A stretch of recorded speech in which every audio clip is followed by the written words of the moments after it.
In the silence between the stars, a whisper echoes across millennia. It is not a sound, for sound cannot traverse the vacuum, but a rhythm, a precise metronomic pulse etched into the fabric of space-time itself. This whisper is a beacon in the dark, a signal carved from the aftermath of total ruin, a testament to the universe's capacity for both annihilation and exquisite order. It originates from a profound darkness, a void punctuated only by the distant cold pinpricks of ancient suns, thousands of light years from the gentle shores of our own world. Here, in the constellation of the Stern, an act of defiance is underway. Two celestial enigmas, locked in a fatal embrace, dance to a tune written not by Isaac Newton, but by Albert Einstein. Theirs is a ballet performed on a stage of curved geometry, where the very concepts of space and time become fluid and malleable. They move in a space that is bent, a geometry warped by their immense presence, forcing even light, the universe's ultimate courier, to curve from its straight-line path. Their velocity is such that time itself staggers and slows in their vicinity. Titanic, invisible forces crush and crumple their surfaces into microscopic mountains and fractures. To witness this is to behold a rarity so extreme, a configuration so precarious and violent that it stands as a landmark even within the infinite grand tableau of the cosmos. It is a binary pulsar, a pair of neutron stars, and their story is one of apocalypse, resurrection, and a slow spiraling doom that sings the secrets of gravity itself. This is a chronicle written in the language of relativity, a narrative told in pulses of radio waves and the silent radiation of gravitational waves, a cosmic dialogue between mass and the void it shapes. To understand this system, we must first journey not through space, but through time, to a distant past when the light that now reveals this drama first began its voyage toward us.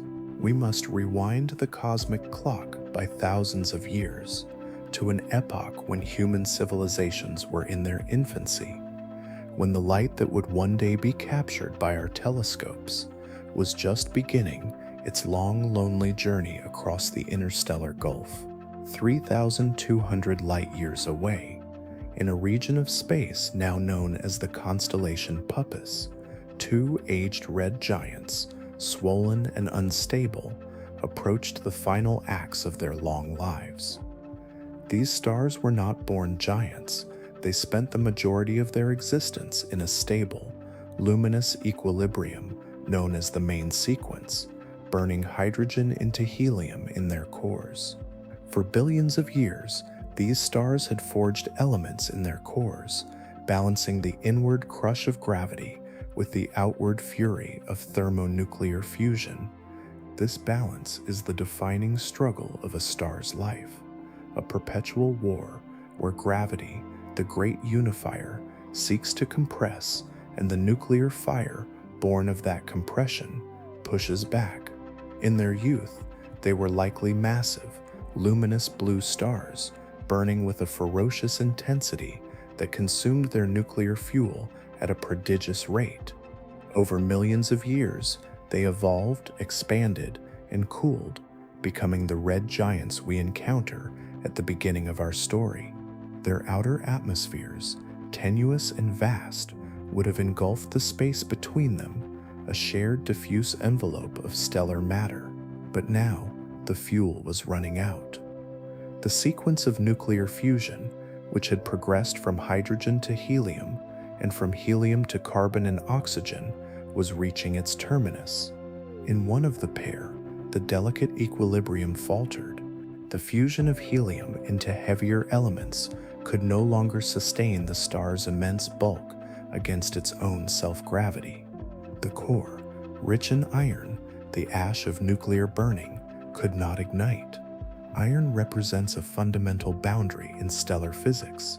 Fusing iron atoms does not release energy, it consumes it. It is the end of the line for the stellar furnace.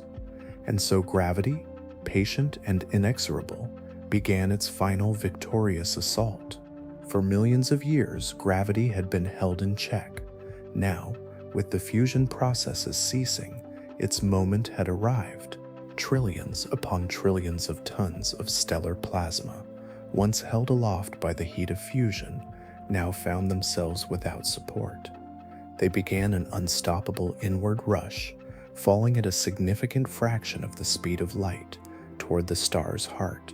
Imagine an object the size of our sun collapsing in upon itself in a matter of seconds. The scale of this collapse is almost impossible to comprehend. The entire outer structure of the star, a sphere millions of kilometers in radius, begins to freefall toward a core perhaps only a few thousand kilometers across. This catastrophic implosion did not go quietly. The compression raised the temperature of the infalling material to unimaginable levels, reigniting furious fusion in the star's outer shells in a last desperate flash. Elements like carbon, oxygen, and silicon undergo runaway fusion in seconds, creating a radioactive stew of heavier elements. But it was too late. The collapse of the core was terminal. The core, now a ball of iron and nickel, surpasses a critical density known as the Chandrasekhar limit.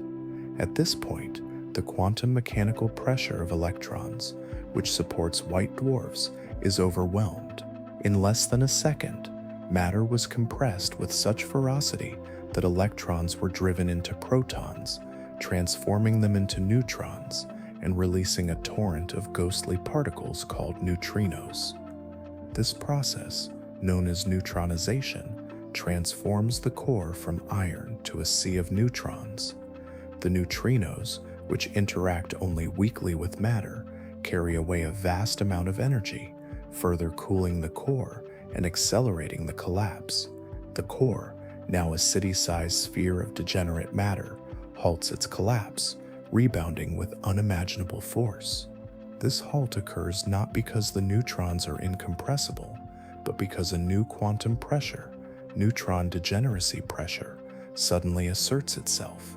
This rebound is like a cosmic hammer striking an anvil.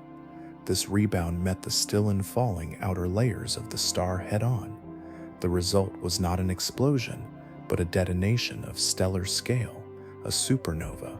The shock wave generated by the rebounding core plows through the infalling material, heating it to billions of degrees and tearing the star apart. The energy released in that single event briefly outshone the entire galaxy.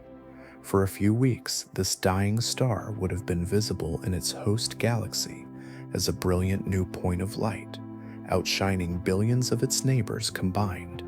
A shock wave of pure energy and matter tore the star apart from the inside, blasting its once majestic envelope into the interstellar void at speeds of thousands of kilometers per second. This expanding shell of gas, enriched with the newly forged heavy elements from the star's final moments and its long life, becomes a supernova remnant, a cosmic cloud of incandescent debris that will glow for thousands of years. What remained was not nothingness, but a monument to the violence, a superheated, expanding nebula of incandescent gas, rich with newly forged heavy elements, carbon, oxygen, silicon, and iron, that would one day seed new stars and planets. And at the very heart of this chaos, glowing with the residual heat of 100 billion suns, sat the crushed ultra-dense core, a neutron star, a teaspoon of its material weighing as much as a mountain. This newborn object, with a temperature in the billions of degrees, is spinning rapidly, a consequence of the conservation of angular momentum from the progenitor star. Its magnetic field, also compressed, has become trillions of times stronger than Earth's. It is a pulsar in its infancy, though its lighthouse beam may not yet be pointing our way. But this was only the first act of the tragedy. The universe often operates in chains of causality, where one cataclysm begets another. The expanding shockwave of this first supernova, a wall of radiation and high-velocity debris, traveling at nearly 10% of the speed of light, did not travel into empty space. It traveled directly into the extended, tenuous atmosphere of its companion, the second red giant.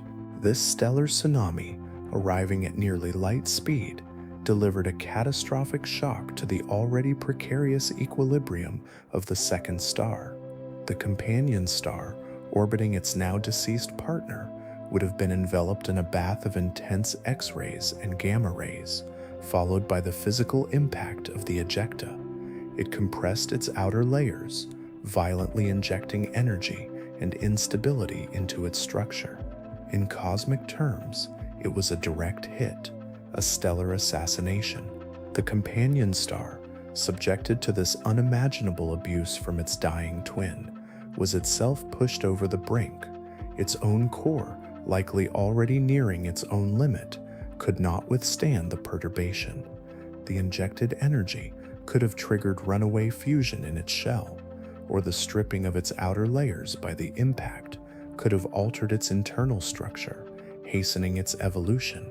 In a domino effect of cosmic destruction, the second star also underwent core collapse, triggering its own supernova explosion shortly after the first.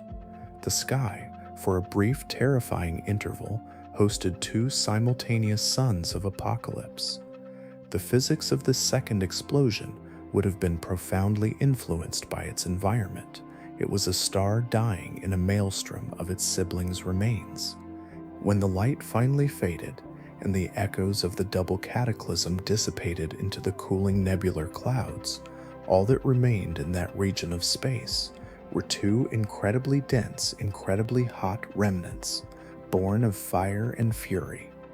They were the celestial orphans of the disaster, twin neutron stars. The surrounding space would have been a chaotic mix of two overlapping supernova remnants, a tangled web of expanding gas clouds, enriched with a complex mixture of elements. Their formation was an astronomical rarity, stacked upon a rarity. For a neutron star to form requires a progenitor star of very specific mass, typically between about 8 and 20 solar masses. Stars much smaller become white dwarfs, much larger ones likely collapse directly to black holes. For two such stars to exist in a binary pair is uncommon, as massive stars often form in clusters and can be disrupted.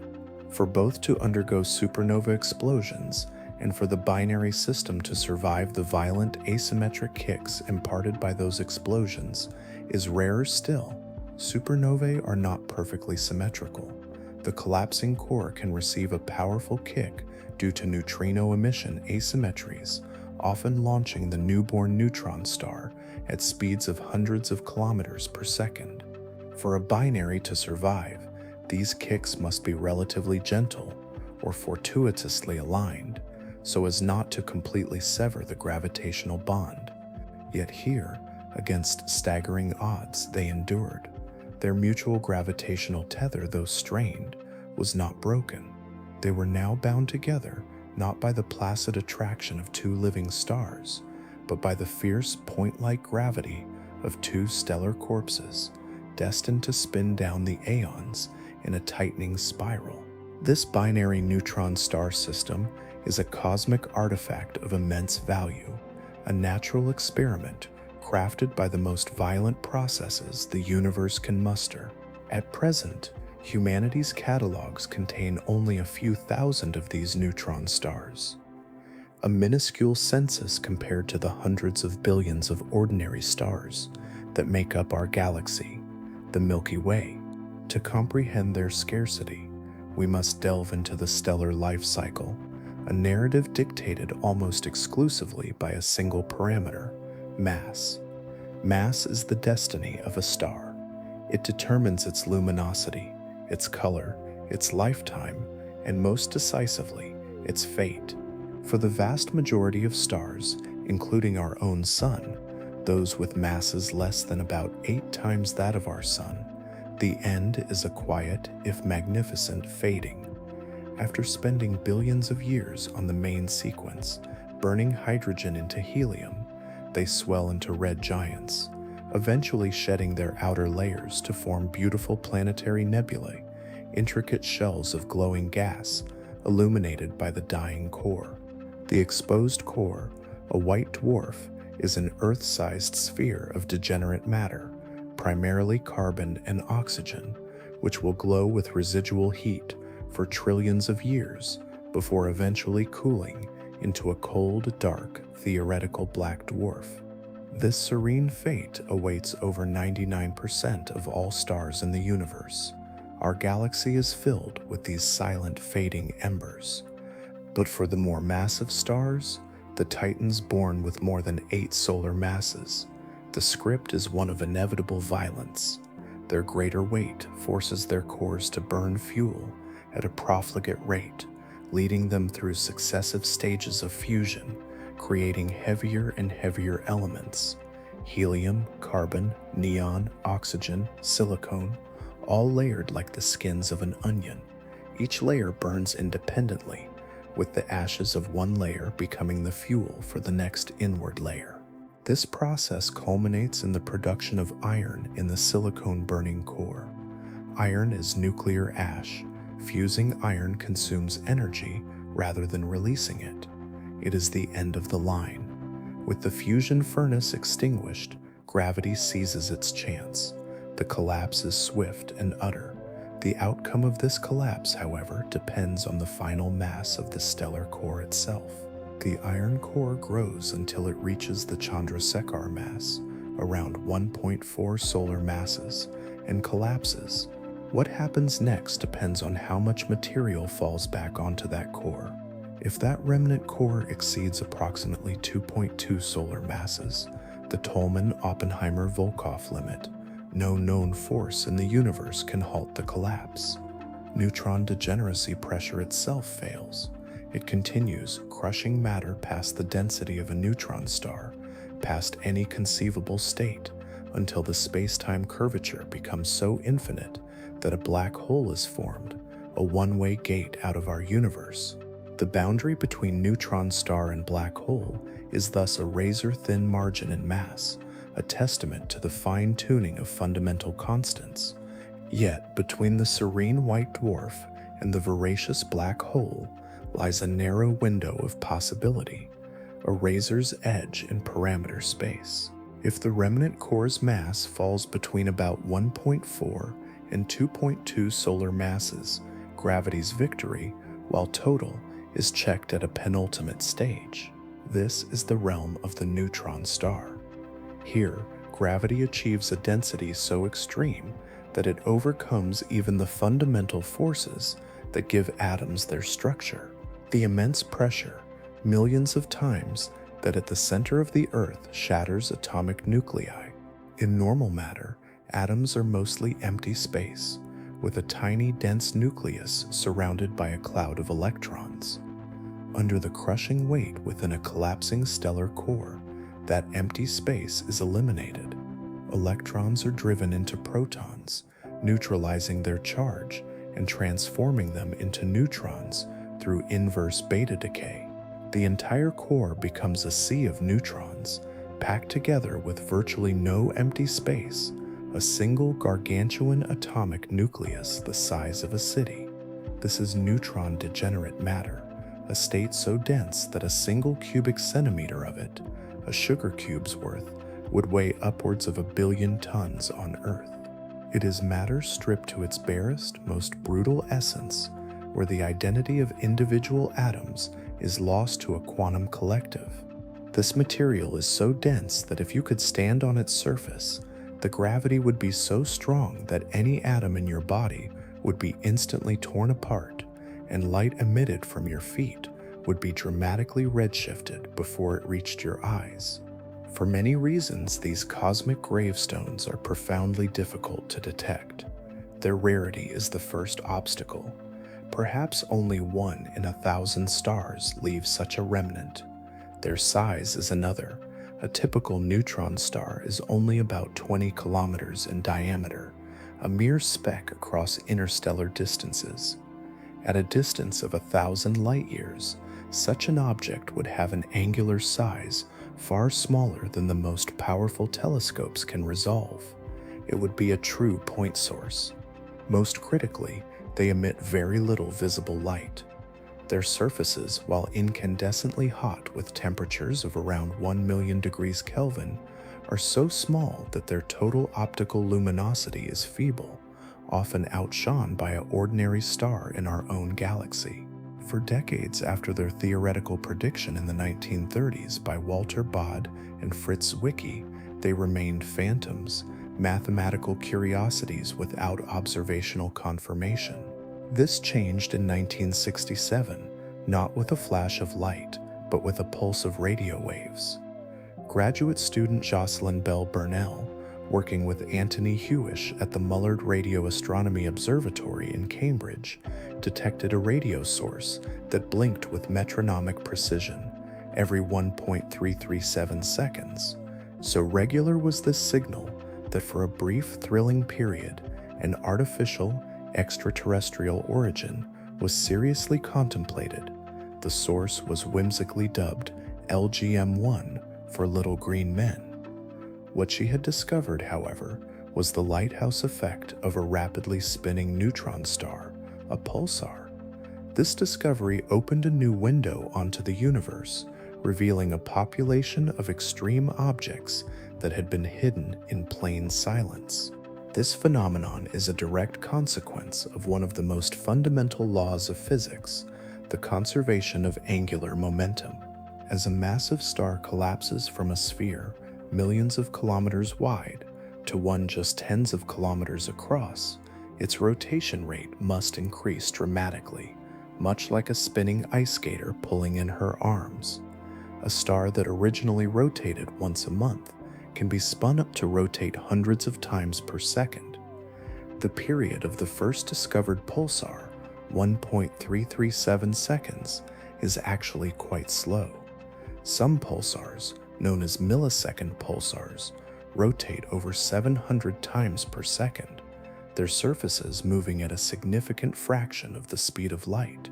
Coupled with this ferocious spin is an immensely powerful magnetic field, trillions of times stronger than Earth's, which is also compressed and intensified during the collapse. Magnetic flux, like angular momentum, is conserved during collapse, leading to fields that can reach 10 to the power of 12 Gauss. This rotating magnetic field acts as a cosmic dynamo, accelerating charged particles to near light speeds along the magnetic poles. These particles, electrons and positrons, then emit beams of intense radiation, radio waves, X-rays, gamma rays, that sweep through space like the beacon of a lighthouse. The emission is concentrated in a narrow cone aligned with the magnetic axis, which is typically offset from the rotational axis. If Earth lies in the path of that sweeping beam, we detect a pulse with each rotation. This is not the star itself blinking on and off, but a relativistic searchlight sweeping across our line of sight. The vast majority of known neutron stars have been discovered through these pulsating signatures, their clockwork regularity, making them the universe's most precise timekeepers. Some pulsars rival atomic clocks in their stability, their pulses arriving with a predictability that allows astronomers to use them as celestial GPS systems and to detect the most subtle disturbances in the spacetime between us and them. Of the more than 3,000 neutron stars cataloged, most are solitary wanderers, drifting through the galactic void, their beams sweeping uselessly across empty space. But a small fraction, less than 10%, are found in binary systems, often with a more ordinary stellar companion from which they may siphon gas, heating it to X-ray temperatures, and creating other observational signatures. These systems are known as low-mass X-ray binaries or high-mass X-ray binaries, depending on the nature of the donor star. The accretion of matter can sometimes recycle an old slow pulsar, spinning it up to millisecond periods.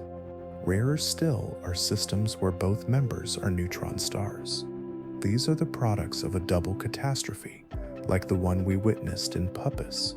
When two massive stars in a binary system both exhaust their fuel, the supernova of the first must be remarkably gentle in its asymmetry, or the second star must be extraordinarily resilient for the gravitational bond to survive the explosive kick.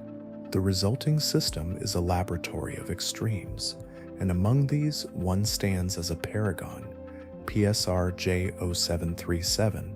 This system, discovered in 2003, is a jewel in the crown of observational astrophysics. Located some 4,500 light-years away, this system is unique. It is the only known binary where both neutron stars are detectable as pulsars from Earth. They are not just dead stars orbiting one another. They are both active lighthouses, their beams allowing us to track their motions with exquisite precision. This dual pulsar nature provides an unprecedented opportunity.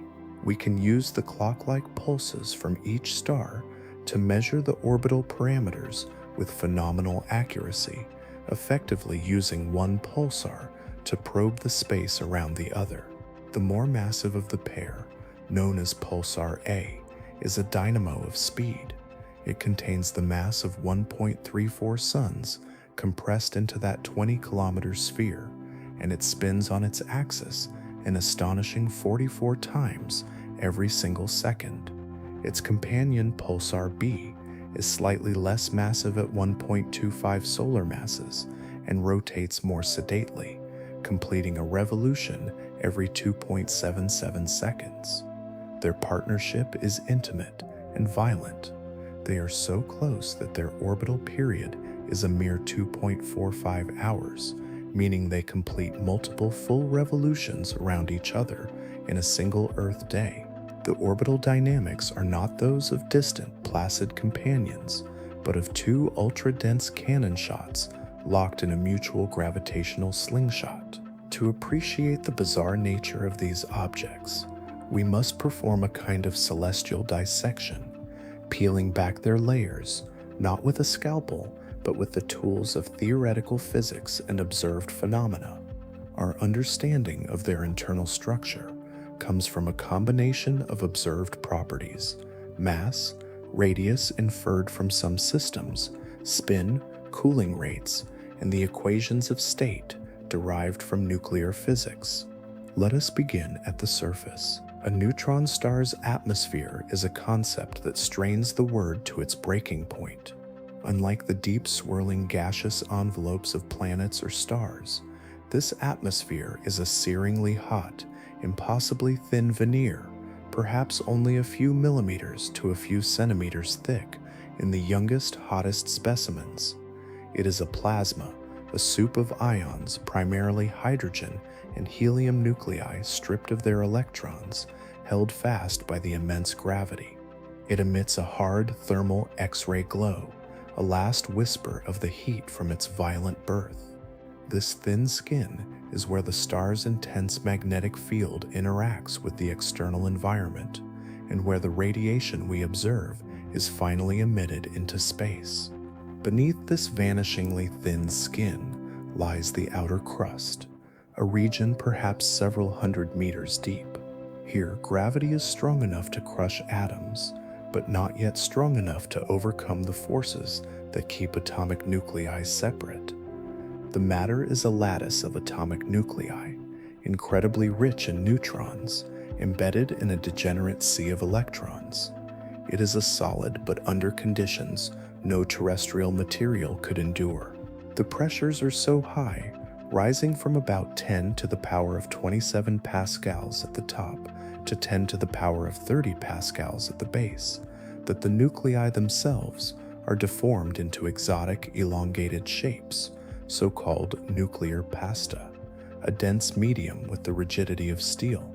Physicists theorize layers with names like gnocca, spaghetti, and lasagna, describing the shapes nuclei take under such extreme stress. This crust is under immense strain from competing forces: the unimaginable gravity pulling inward, the centrifugal force from the star's rapid spin, trying to fling matter outward, and the intense magnetic fields, which can be so strong they distort the very lattice of the crust itself. This strain builds until it is released catastrophically in a starquake. When it occurs, the entire crust shifts and fractures. The mountains that form in these events might be only a few millimeters high, and the fissures mere centimeters wide. On Earth, such topography would be microscopic, invisible. But under a neutron star's gravity, which is 100 billion times stronger than Earth's, that millimeter-tall mountain represents a deviation from perfection that supports a mass equivalent to Mount Everest. The energy released in these quakes is staggering, often causing glitches, sudden tiny increases in the pulsar's spin rate, and flooding the surrounding space with bursts of X-rays and gamma rays. These glitches are a direct probe of the star's interior, suggesting that the crust is loosely coupled to a superfluid interior that can transfer angular momentum suddenly. As we journey deeper, crossing into the inner crust, pressure increases exponentially. Electrons, squeezed with ever greater force, are now driven into the proton-rich nuclei. Through the process of inverse beta decay, protons and electrons merge to form neutrons, releasing neutrinos that flee the star unimpeded. The matter becomes a neutron-rich sludge, nuclei dissolving into a quantum fluid of neutrons, with a sprinkling of protons and electrons. This transitional zone gives way to the true heart of the beast, the outer core. Here, we leave behind any familiar notion of chemistry or atomic structure. The pressure, now exceeding that found within atomic nuclei, creates a uniform ocean of neutron-degenerate matter. It is a superfluid, a quantum liquid with zero viscosity, capable of flowing without friction. Its density is incomprehensible, between 10 and 15 times the density of an atomic nucleus. To visualize this, imagine compressing our entire planet, with all its mountains, oceans, and molten iron core, into a sphere the size of a small city. A single thimbleful of this neutron superfluid would weigh hundreds of millions of tons. It is the densest form of stable matter known to exist in the universe. In this realm, the neutrons themselves are thought to pair up, analogous to Cooper pairs in a superconductor, allowing them to flow without resistance. This superfluid is likely responsible for the observed glitches, as vortices in the superfluid can suddenly unpin and transfer angular momentum to the solid crust. For the larger neutron stars, models suggest there may be a final innermost sanctum, the inner core. Here, at pressures perhaps 10 times greater still, even the neutrons themselves may break down. The fundamental quarks that compose them, normally forever confined within their neutron prisons by the strong nuclear force, may be set free. The matter could transition into a quark-gluon plasma, a state that existed only in the first microseconds after the Big Bang, or it may condense into exotic particles like hyperons or pions. This speculative realm is the frontier of high-energy nuclear physics. An object with such a core might be termed a quark star, a hypothetical entity even more extreme than a neutron star. Or perhaps the core becomes a superconductor, channeling currents of protons without resistance, generating the star's immense magnetic field. The truth remains locked within these distant city-sized orbs, their interiors laboratories for physics at energies unattainable on Earth. The equation of state of matter at these densities, the relationship between pressure and density, is one of the great unsolved problems in physics. By measuring the masses and radii of neutron stars, we constrain these equations, and systems like the binary pulsar provide the most precise mass measurements we have. Now, let us step back and observe the binary system PSR J0737 3039 as a whole. The two pulsars orbit their common center of mass on elliptical paths that bring them perilously close. The average separation between them is a mere 800,000 kilometers, less than the diameter of our Sun. This proximity forces them to move at orbital velocities that defy intuition, over 300 kilometers per second. They complete a full revolution around each other in just 2.45 hours. At such speeds and in such a strong gravitational field, the universe behaves not as described by Newton's gentle laws, but as prescribed by Einstein's theory of general relativity. Newtonian gravity is an excellent approximation for weak fields and low speeds, but here, where the gravitational fields are millions of times stronger than in our solar system and orbital speeds reach 1,000th the speed of light, it breaks down. This system is not merely two objects orbiting, it is a dynamic canvas upon which relativity paints its most vivid and testable predictions. Each pulsar acts as a test mass in the gravitational field of the other, and their precise pulses allow us to track every nuance of their motion. One such effect is observed in the clock-like pulses from each pulsar as they swing around each other. The pulses from each serve as a perfect timing signal. When the pulsars are at their closest approach, a point called periastron, the pulses from each are observed to slow down by about 38 microseconds. This is not a mechanical slowing of the pulsar's spin, it is the dilation of time itself. As predicted by relativity, time runs slower in a stronger gravitational field. At periastron, each pulsar is deep in the gravitational well of the other, and clocks there, including the pulsar's rotation, our ultimate clock tick more slowly from our distant perspective. The effect is minuscule but measurable, a direct confirmation that gravity is not just a force, but a curvature of spacetime that affects the very flow of time. This is gravitational time dilation, the same effect that causes clocks on Earth to run very slightly slower than clocks on GPS satellites, a practical consideration for global positioning systems. Here, the effect is magnified a billionfold. Another relativistic signature is observed during mutual eclipses, when the magnetosphere of one pulsar blocks the signals from the other. As the radio waves from the more distant pulsar pass through the intense gravitational field of the nearer one, they lose energy. In the lexicon of light, losing energy means shifting to longer, redder wavelengths. This gravitational redshift is precisely detected, another triumph of Einstein's theory played out in this distant arena. The photons climbing out of the deep gravitational well expend energy to do so, and that energy loss is manifested as a shift toward the red end of the spectrum. It is a direct measurement of the warping of space itself. Perhaps the most dramatic relativistic effect in this system is the precession of the orbits. In all gravitational systems, the point of closest approach does not remain fixed. It slowly rotates around the central mass. This is called the advance of perihelion.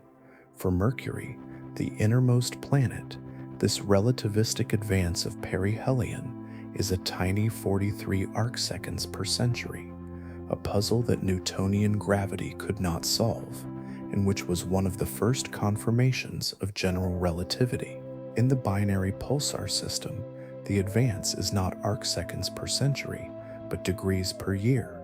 The periastron of PSR J0737 3039 shifts by a staggering 17 degrees annually, over 140,000 times faster than Mercury's orbit. This is because the gravitational fields are immensely stronger, and the orbital speeds are a significant fraction of the speed of light. The orbits themselves are not static ellipses, but intricate rosettes tracing a complex pattern in space, a direct manifestation of space-time curvature in motion. Each orbit is slightly rotated relative to the last, painting a beautiful relativistic flower in the fabric of space-time. The relativistic drama of this system has a profound and inevitable conclusion. The very act of orbiting in a dynamic spacetime does not come without cost. According to general relativity, accelerating masses and two neutron stars whirling around each other are certainly accelerating, must radiate energy in the form of gravitational waves. These are ripples in the fabric of spacetime itself, propagating outward at the speed of light, carrying energy away from the system. This loss of energy causes the orbits to decay. The two pulsars spiral inward, ever so slowly, drawing closer together. In the case of PSR J07373739, this spiral is not just a theoretical prediction, it is a measured fact. By meticulously timing the pulses over years, astronomers can detect a gradual shortening of the orbital period. The distance between the two stellar corpses decreases by about 7 millimeters every single day. It is an infinitesimal change on a cosmic scale, but over millennia, it accumulates with fateful certainty. This measurement is a direct-indirect detection of gravitational waves decades before the LIGO Observatory made their first direct detection. The binary pulsar system proved that gravitational waves are not just a theoretical curiosity, but a real energy-carrying phenomenon that shapes the dynamics of cosmic systems. This slow, silent drain of energy sets a timer on the system. In approximately 85 million years, the orbits will have decayed to the point of no return. The two neutron stars will merge. The final moments will be one of the most violent events in the universe since the Big Bang. As they draw within a few kilometers of each other, their orbital period will shorten from hours to milliseconds. Their mutual tidal forces, which already raise minuscule mountains on their surfaces, will become extreme. Tidal forces will rip them asunder even before they collide, spraying neutron-rich material into space in a blinding flash of light, a kilonova. This explosion is the cosmic forge for the heaviest elements in the universe, like gold, platinum, and uranium. The rapid neutron capture process, or reprocess, occurs in this ejected material, where atomic nuclei are bombarded by a dense flux of neutrons, building up elements far heavier than iron in a matter of seconds. The merger itself will likely form a black hole almost instantaneously, swallowing the combined mass of over 2.5 suns. And in that final cataclysmic fraction of a second, an immense burst of gravitational waves will be unleashed, a chirp that will rise in frequency and amplitude before cutting off abruptly as the final event horizon forms. This gravitational wave signal will ripple through the Milky Way and beyond, a testament to a dance that began with a double explosion and ended in a silent, dark union. The 2017 detection of gravitational waves from a neutron star merger, GW170817, and its associated kilonova, confirmed this spectacular picture, validating decades of theoretical work inspired by systems like this one. For a hypothetical observer on a world orbiting some distant star in that far future, the sky might briefly hold a new brilliant point of light, the kilonova flash, outshining all but the most luminous stars. But the true legacy of the merger will be invisible, the newly forged heavy elements scattered into the interstellar medium, and the gravitational wave signature etched onto the spacetime continuum, a permanent, if faint, record of the final act. The gold in a wedding ring, the uranium in a power plant, the iodine in our bodies, all were likely forged in such cataclysmic events long ago and far away. The echoes of this ancient catastrophe, which began with the death of two red giants, will finally fade, not into nothingness, but into the background hum of the universe, their matter and energy recycled once more into the great cosmic cycle. The resulting black hole will be a silent sentinel, a tombstone for the binary, around which the enriched gas may one day coalesce into new stars and planets, perhaps even ones with rocky worlds rich in precious metals. And what of the possibility of worlds in such a system? Could planets, born from the debris of the supernovae or captured later, orbit this binary pair? The environment is one of profound hostility, bathed in relentless, deadly radiation from the pulsar beams, subjected to extreme gravitational perturbations from two massive bodies in a tight orbit, and likely lacking the stable temperate conditions we associate with habitability. Pulsars do have planets. A few are known to exist around solitary pulsars, likely formed from the debris disk of the supernova or from the destruction of a companion star. But in a tight binary like this, stable planetary orbits are exceedingly difficult to imagine. Any such world would be a barren, irradiated rock, its surface scoured by particle winds and its skies lit by the unnatural, periodic flashes of the pulsars. It is a place where chemistry as we know it would be profoundly challenged, a monument to cosmic extremes rather than a cradle for life. Yet, the very possibility reminds us that the universe is a place of infinite variety, and that even in the graveyards of stars, new configurations of matter can arise, telling their own silent ancient stories. Life, in any form we can conceive, seems an impossible dream in such a place, but the universe has a habit of surprising us with its resilience. The story of PSR J0737-73739 is more than an account of two exotic stars. It is a narrative that binds the life and death of stars to the most fundamental laws of physics. It connects the nuclear fusion in stellar cores to the quantum degeneracy pressure in their remnants, and the orbital dynamics of these remnants to the relativistic curvature of spacetime. It is a demonstration that the universe is not static, but dynamic and evolving on every scale, from the subatomic particles in a neutron star's core to the grand, slow dance of galaxies. It shows us that space is not a passive stage, but an active participant, curved and rippled by mass and energy. This binary pulsar is a natural laboratory, a cosmic gift that allows us to test our understanding of gravity, matter, and time in conditions we could never hope to recreate. Its steady pulse is a beacon of knowledge, its slow and spiral countdown to a spectacular final experiment, one that will, in the far future, illuminate the darkness once more before leaving behind only a deeper silence and a new dark mystery in its place.